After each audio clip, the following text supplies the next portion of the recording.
प्रणाम करता हूँ आप सबको। मेरे खड़े होते ही आप लोग ऐसे शांत हो गए जैसे मुझे श्रद्धांजलि देने के लिए कुछ लोग चले गए हैं, जो चले गए मुझे उनसे कोई शिकायत नहीं है। वही चले गए जिनको अपने घरों के ऊपर भरोसा नहीं था, या वो चले गए जिनके पड़ोसी पहले चले गए। थोड़ी ताली लगी हो जाती है।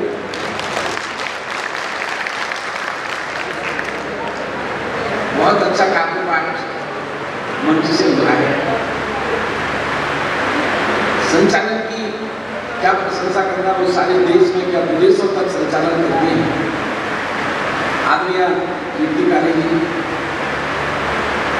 आप हंसते रहेंगे, खिलखिलाते रहेंगे, आपके दांत मुझे दिखाई देते रहेंगे तो मैं ऐसा महसूस करता रहूँगा जैसे इमरजेंसी वार्ड में भर्ती हूँ और आपके दांत मेरे लिए ऑक्सीजन के सिलेंडर का काम कर रहे हैं। पिछले दिनों एक रिसर्च हुआ जिसमें ये पता लगाना था आदमी और जानवर में क्या फर्क है। आप सब लोग जानते हैं कि आदमी और जानवर में छोटा सा फर्क है। आदमी हंस सकता है, किसी जानवर को कभी आपने हंसते हुए नहीं देखा होगा। ये बात अलग है कि अगर कोई हंसने की बात हो और उसे सुनकर कोई जानवर, कोई पशु हंसने की कोशिश कर रहा हो तो समझ लो कि इसमें आदमी होने के लक्षण पैदा हो रहे हैं।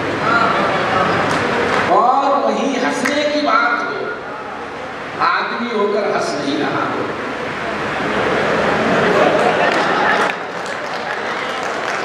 तो समझ लो कि कुछ न कुछ गड़बड़ होने वाला है। तो जब तक मैं आपके समक्ष हूं, आप अपने पड़ोसी की तरफ जरूर देखते रहें कि वो क्या कर रहा है। अगर हंस रहा है तो समझ लेना किसी आदमी के बगल में ही बैठे हो, वरना आदमी में कब आसाराम पैदा हो जाए पता ही नहीं चलता। तो आप बस इसी मस्ती के साथ मुझे भी सुन लीजिएगा। बहुत देर तक आपके प्राण नहीं पीऊंगा। ये छोटा सा बेटा मेरा फोटो खींच रहा बार-बार, और जब से ये डिजिटल फोटोग्राफी शुरू हुई तब से मैं बड़ा भयभीत रहता हूँ। डिजिटल फोटोग्राफी में होता क्या है, कई बार ऊपर का हिस्सा किसी का और नीचे का किसी का। उदाहरण के लिए ऊपर ऊपर लटूरी लट और नीचे नीचे आलिया भट्ट। कपड़े उतारे वो सत्यानाश हो जाए मेरा। तो हंसने के लिए सर कहीं जाने की जरूरत नहीं होती है। हम हास्य के लोगों का बात कहने का जो ढंग होता है वो आप तक पहुंचता है, और वरना आपको ऐसा लगेगा कि ये बातें तो हमारी सुनी हुई है, देखी हुई है। मैं कुछ प्रयोग करता हूँ, आप तक पहुंचने की कोशिश करता हूँ। आप हंसते रहेंगे, खिलखिलाते रहेंगे तो मुझे अच्छा लगेगा। हंसने के लिए कहीं छोटे छोटे बच्चे बैठे थे। आज मोबाइल का जमाना है, एंड्रॉइड मोबाइल हाथ में पकड़ा दिया गया है, जियो की सिम फ्री कर दी गई, इनके मांझने बदल गए छोटे छोटे बच्चों के इस युग में। पिछले दिनों मेरा 9 साल का बेटा मुझसे कहने लगा, पापा स्कूल में नई मैडम आई है ना, बहुत हॉट है, सी वेरी हॉट। ये मुझे मोबाइल का जमाना है, सी वेरी हॉट। तो मैंने उसको डांट दिया, मैंने कि क्यों, टीचर के लिए ऐसा नहीं कहते, टीचर माँ के समान होती है, चुप हो जा। तो पलट के मुझे कहने लगा, आप चुप हो जा, हमेशा अपनी जुबान में ही रहते हैं। तो ये छोटे बच्चे जो है साहब, ये हमारे जो वातावरण प्रदूषित हो रहा है, नैतिक पतन का योग है। इस बात पर मुझे गुस्सा आ गया तो मैंने बाप होने का अधिकार प्रयोग किया। बाप होने का अधिकार को आप जानते ही होंगे, बच्चों को कूटना की जरूरत नहीं है। अगर हम बच्चों को कूटते नहीं तो हमको भ्रम होता है कि हम इनके बाप हैं भी कि नहीं। अच्छा, ये अधिकार केवल हिंदुस्तान में शेष रह गया बच्चों को पीटने वाला। आप विदेशों में बच्चों को पीट नहीं सकते। पिछले दिनों मैंने अखबार में एक समाचार पढ़ा कि जर्मन के एक माता पिता ने अपने बेटे को पीटने के चक्कर में 18 महीने की सजा काटी। तब मुझे विश्वास हुआ कि मेरे जो कुछ मित्र विदेश में रहते हैं, हिंदुस्तान हर साल बच्चों को लेकर क्यों आते हैं कि चलो इनको वहां जाकर कूट देंगे। तो कुछ लोग तो एयरपोर्ट में शुरू हो जाते हैं कि अब आया ऊंट पहाड़ के नीचे देखना। तो मैंने भी बेटे को चाटा दिया तो पलट के मुझे पूछने बैठ गया कि आपके पापा आपको ऐसे ही पीटते थे। आमिर की ऐसे ही पीटते थे। अच्छा उनके पापा भी पीटते होंगे, आमिर की पीटते ही होंगे। अच्छा उनके पापा भी पीटते होंगे, अबे मेरे के पीटते ही होंगे। तू क्या जानना चाहता है? कि मैं तो ये जानना चाहता हूँ ये गुंडागर्दी अपने खानदान में कब से चली आ रही थी।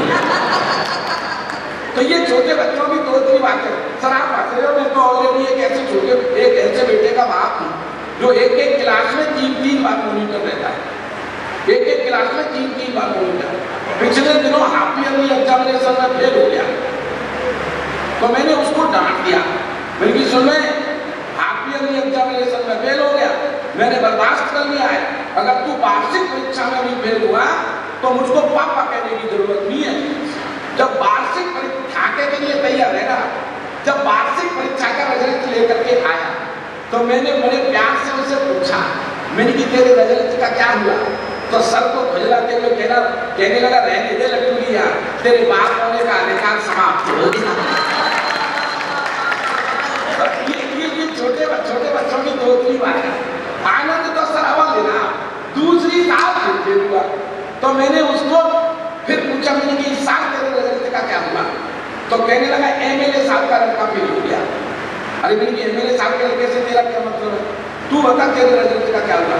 बोले एमपी साहब का भी लड़का फेल हो गया। अरे मैंने कि तेरा दिमाग खराब है, एमएलए और एमपी के लड़कों की बात कर रहा है, तू बता ना तेरे रिजल्ट का क्या हुआ? तो मैंने गुस्से में बोला फिर कोई आप देश के प्रधानमंत्री हो? समझ में नहीं आया मेरे रिजल्ट का क्या हुआ? मेरे रिजल्ट एमएलए एमपी के फेल होगा तुम्हारा पास हो जाएगा। तो मेरे कहने का मतलब यह है, लेकिन साहब छोटे बच्चों की बीच में एक टिप्पणी करना चाहता हूँ जो हमारे नैतिक पतन के जो मूल्यों में गिरावट है, ये हमारी शिक्षा पद्धति की वजह से है। हमने जो मैकाले की शिक्षा पद्धति को स्वीकार किया है, मैं इस पर एक टिप्पणी करना चाहता हूँ। आप लोग बहुत बड़े लोग हैं, ये टिप्पणी इसलिए करना चाहता हूँ साहब, आपको भी अखबार में पढ़ना पड़ता है कि 8 साल की बेटी के साथ जिंदगी हुई, 5 साल की बेटी के साथ जिंदगी हुई, दामिनी के साथ दिल्ली में जो कुछ हुआ आप जानते हैं। इस सब की वजह रहती है हमारे नैतिक मूल्यों के पतन। तब मैं एक टिप्पणी करना चाहता हूँ, वरना ये देश कैसा देश था, कैसे कैसे लोग थे इस देश में, चंद आप तक पहुँचाता हूँ। गौतम जवाहर व्यास वामदेव वाल्मीकि कपिल कदार महानंद अर्जुन से वीर अम्बरीश के समान हरिश्चंद्र कर्ण से महानीय दमित नारद से संत सती सीता अनुसुईया सत्य सदाचार्य एक प्राणी थे। ऐसा टाइप से भागवत के भाग्य का अतीत का सुय सही उनका देव लोक की कहानी थे। ये देवलोक के तुल्य भारत का साहब, ऐसी कल्पना भी नहीं की जा सकती। तब मेरी टिप्पणी पर आपका ध्यान आकर्षित करता हूँ। तीसरी साल फिर फेल हुआ। आप क्या सोच रहे हैं उसका फेल होना बंद हो गया क्या? तो मैंने कहा देख शर्मा जी की लड़की को, निकम्मे शर्मा जी की लड़की को देख, हर विषय में 95% नंबर लेकर के पास हुई है और दूसरी साल फेल हो गया। देख शर्मा जी की लड़की को। तो कहने लगा हाँ उसी को देखने के चक्कर में फेल हो गया। ये स्थितियां साहब, हम अपने घरों में अभिमन्यु तो चाहने लगे हैं, लेकिन खुद कभी अर्जुन बनने की कोशिश नहीं करते। मेरा मानना है कि जिस दिन हम अर्जुन बन जाएंगे तो अपने घरों में अपने आप अभिमन्यु पैदा हो जाएंगे। एक टिप्पणी करने की कोशिश करता हूँ साहब आप लोगों के बीच में। आप जानते हैं अभिमन्यु चक्रव्यूह में मारा गया था। आप ये भी जानते हैं कि चक्रव्यूह में क्यों मारा गया था? क्योंकि सातवां द्वार तोड़ने की कला नहीं जानता था। आप ये भी जानते हैं कि चक्रव्यूह तोड़ने की कला उसने कहाँ सीखी थी? माँ के पेट में ही सीख गया था। लेकिन सातवें द्वार की कथा का नंबर आते आते माता सुभद्रा को नींद आ गई और बेचारा चक्रव्यूह में मारा गया। तब मेरी टिप्पणी को महसूस करना, मुझे शिकायत आज के अभिमन्युओं से नहीं है, मुझे शिकायत माता सुभद्राओं से भी नहीं है। मैं अर्जुन से प्रश्न पूछना चाहता हूँ, 17 साल की उम्र में अभिमन्यु मारा गया था। 17 साल की उम्र में, क्या 17 साल में अर्जुन को एक दिन भी ऐसा नहीं मिला कि अपने बेटे को सातवां द्वार तोड़ने की कला के बारे में बता देता? मतलब हमें भी चैतन्य रहना पड़ेगा, क्योंकि आज टेलीविजन का युग चल रहा है साहब। टेलीविजन पर किस तरह के सीन आते हैं, कई बार बच्चों के साथ बैठ करके टेलीविजन देखने में शर्मिंदगी महसूस होती है साहब। तमाम अभिनेत्रियां इतने कपड़े पहन के आती है कि उनके 4 जोड़ी कपड़े तो माचिस की डिब्बी में आ गए। हंसने की बात नहीं है इसमें। पिछले दिनों मल्लिका शेरावत 1 मीटर पास पहुंची कि इसमें से मेरी 4 ड्रेस तैयार कर दे, 1 मीटर कपड़े में 4 ड्रेस तैयार कर दे।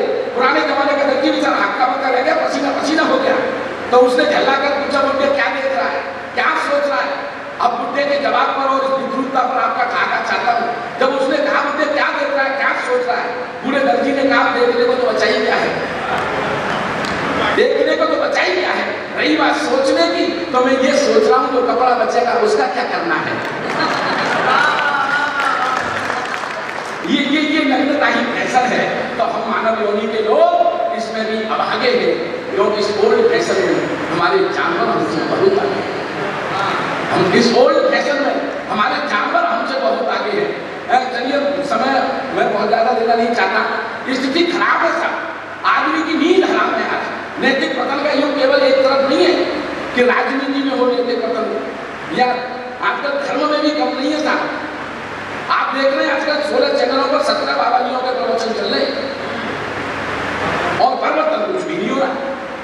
एक बाबा टेलीविजन पर अक्सर आते रहते हैं, कृपा वाले बाबा, हाँ, समोसे की कृपा, चटनी की कृपा, पता नहीं किस किस की कृपा होती रहती है। पिछले दिनों मेरे मोहल्ले का लड़का चला गया निर्मल बाबा के दरबार में, बाबा मेरी लुगाई मुझे प्यार नहीं करती। बाबा बोले मेरी कौन सी करती थी, और करती होती तो क्या मैं बाबा होता था? तू बता तेरी समस्या क्या है? बाबा 5 साल शादी को हो गए, प्यार नहीं करती। अच्छा तू उसके बनाए हुए खाने की प्रशंसा करता है? बाबा नहीं करता, तेरी कृपा वही अटकी हुई है। अगला समझ गया घरवाली के खाने की प्रशंसा करो तो बदले में प्यार मिलता है। घर पहुंचा, घरवाली ने दही से पराठे खिला दिए, अब उसको तो प्रशंसा करनी थी, वाह वाह क्या दही है, अरे ऐसा दही तो मैंने देखा ही नहीं, और क्या पराठे बनाए हैं, लगता है जिन हाथों ने पराठे बनाए हैं उनको चूम लो। घरवाली को लगा कुछ ज्यादा ही चला रहा है, तो पलट के 1 लाख मारी, निकम्मे 5 साल से बना बनाकर खिला रही थी, तुमने एक दिन भी मेरी तारीफ नहीं की, आज पड़ोसी से 2 पराठे क्या बनवा दिए